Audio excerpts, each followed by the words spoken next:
ഇറാന്റെ പരമോന്നത നേതാവ് ആയത്തുള്ള അലി ഖമനേയിയെ വധിക്കാനും അങ്ങനെ ഇസ്ലാമിക് റിപ്പബ്ലിക് ഓഫ് ഇറാനെ അസ്ഥിരപ്പെടുത്താനും അമേരിക്കയും ഇസ്രയേലും ഉൾപ്പെടെയുള്ള വിദേശ എതിരാളികൾ ശ്രമിച്ചതായി ഇറാന്റെ രഹസ്യാന്വേഷണ മന്ത്രാലയം അവകാശപ്പെടുന്നു. ശത്രുക്കൾ പരമോന്നത നേതാവിനെ ലക്ഷ്യം വെക്കാൻ ശ്രമിക്കുന്നു, ചിലപ്പോൾ വധശ്രമങ്ങളിലൂടെയും ചിലപ്പോൾ ശത്രുതാപരമായ ആക്രമണങ്ങളിലൂടെയും എന്ന് ഇന്റലിജൻസ് മന്ത്രി ഇസ്മായിൽ ഖത്തീബ് മുന്നറിയിപ്പ് നൽകിയതായി രാജ്യത്തെ IS എന്ന വാർത്താ ഏജൻസി റിപ്പോർട്ട് ചെയ്തു. 1989 മുതൽ ഇസ്ലാമിക് റിപ്പബ്ലിക് ഓഫ് ഇറാന്റെ പരമോന്നത നേതാവായി സേവനം അനുഷ്ഠിക്കുന്ന ആളാണ് ആയത്തുള്ള അലി ഖമനേയി. ഇറാന്റെ ചരിത്രത്തിലെ രണ്ടാമത്തെ പരമോന്നത നേതാവാണ് അലി ഖമനേയി. ഒരു പുരോഹിതൻ എന്നതിനൊപ്പം രാഷ്ട്രീയക്കാരനുമാണ് ഖമനേയി. ഇറാന്റെ രാഷ്ട്രീയ, സൈനിക, നയതന്ത്ര തീരുമാനങ്ങളിലെ അവസാന വാക്കും അദ്ദേഹത്തിൻ്റെതാണ്. ഇറാന്റെ പ്രോക്സി സംഘടനകൾ എന്നറിയപ്പെടുന്ന ഹമാസ്, ഹിസ്ബുള്ള, ഹൂത്തികൾ എന്നീ സായുധ സംഘടനകളെ രഹസ്യമായി നിയന്ത്രിക്കുന്നതും ഖമനേയി തന്നെയാണെന്നാണ് കണക്കാക്കപ്പെടുന്നത്. ഈ സംഘടനകൾക്ക് ഇറാൻ വലിയ രീതിയിൽ തന്നെ ആയുധങ്ങളും പിന്തുണയും കൊടുക്കുന്നുമുണ്ട്. അതുകൊണ്ട് മാത്രമാണ് ഈ സംഘടനകൾ ദീർഘകാലമായിട്ടും ഇസ്രയേലിനെ വെല്ലുവിളിച്ചുകൊണ്ട് പോരാട്ടം നടത്താൻ ഇറങ്ങുന്നത്.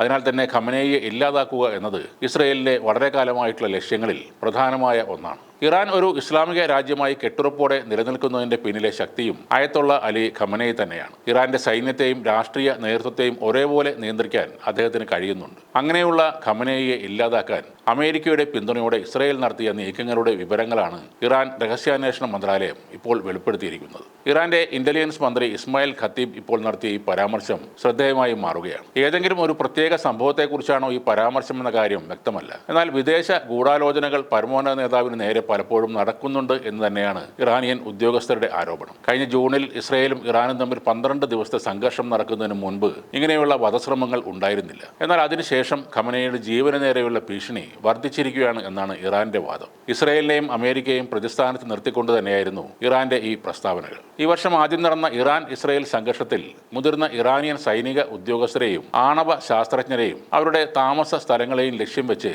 ഇസ്രയേൽ ആക്രമണം നടത്തിയതായി റിപ്പോർട്ടുകൾ ഉണ്ടായിരുന്നു. ഇറാന്റെ പ്രധാന ആണവ കേന്ദ്രങ്ങളെ ഒരു ഘട്ടത്തിൽ അമേരിക്കയും ആക്രമിച്ചിരുന്നു. ഇറാന്റെ പരമോന്നത നേതാവിനെ ലക്ഷ്യം വെക്കുക എന്നത് വളരെ എളുപ്പമുള്ള ലക്ഷ്യമാണെന്നും എന്നാൽ അത് ഉടനെ ചെയ്യാൻ തങ്ങൾ ഉദ്ദേശിക്കുന്നില്ലെന്നും ട്രംപ് ആ സമയത്ത് പറയുകയും ചെയ്തു. ഇറാന്റെ പരമോന്നത നേതാവിനെ മരണത്തിൽ നിന്ന് ഒരിക്കൽ രക്ഷിച്ചത് താനാണെന്ന് പിന്നീട് ട്രൂത്ത് സോഷ്യലിലൂടെ ഒരു പോസ്റ്റിൽ ട്രംപ് പറയുകയും ചെയ്തു. ഖമനേയിയെ ലക്ഷ്യം വെച്ചുള്ള മറ്റ് പദ്ധതികളും നടക്കുന്നുണ്ട് എന്ന് അന്ന് തന്നെ പല റിപ്പോർട്ടുകളും വന്നിരുന്നു. ഖമനേയിയുടെ സുരക്ഷാഭടന്മാരുടെ കയ്യിലുണ്ടായിരുന്ന മൊബൈൽ ഫോണുകൾ ഹാക്ക് ചെയ്ത് കൃത്യമായി ലൊക്കേഷൻ കണ്ടെത്തിയാണ് ഇസ്രയേൽ മിസൈൽ ആക്രമണങ്ങൾ നടത്തിയതെന്നാണ് പറയപ്പെടുന്നത്. അതിനുശേഷം ഫോൺ പോലും ഉപേക്ഷിച്ച് ബോഡി ഗാർഡ്സിന്റെ പിൻബലം ഇല്ലാതെ ഖമനേയി ബങ്കറുകളിൽ അഭയം തേടുകയായിരുന്നു എന്ന വിവരവും പുറത്തു വന്നിരുന്നു. അതേസമയം സംഘർഷ സമയത്ത് ഇറാന്റെ പരമോന്നത നേതാവിനെ കൊല്ലാനുള്ള ഇസ്രയേലിന്റെ പദ്ധതി കാരണം ഇറാൻ ഇസ്രയേൽ സംഘർഷം രൂക്ഷമാകും എന്ന ആശങ്കയിൽ അമേരിക്കൻ പ്രസിഡന്റ് ആ നീക്കം തടയുകയായിരുന്നു എന്നും ചില റിപ്പോർട്ടുകളുണ്ട്. ഇറാന്റെ ഫോഡോ യുറേനിയം സമ്പുഷ്ടീകരണ പ്ലാന്റ് തകർക്കാൻ ഇസ്രയേലിന് തനിച്ച് പറ്റാത്തത് കൊണ്ടാണ് അമേരിക്ക അവിടെ ആക്രമണം നടത്താൻ എത്തിയത് എന്നായിരുന്നു റിപ്പോർട്ടുകൾ.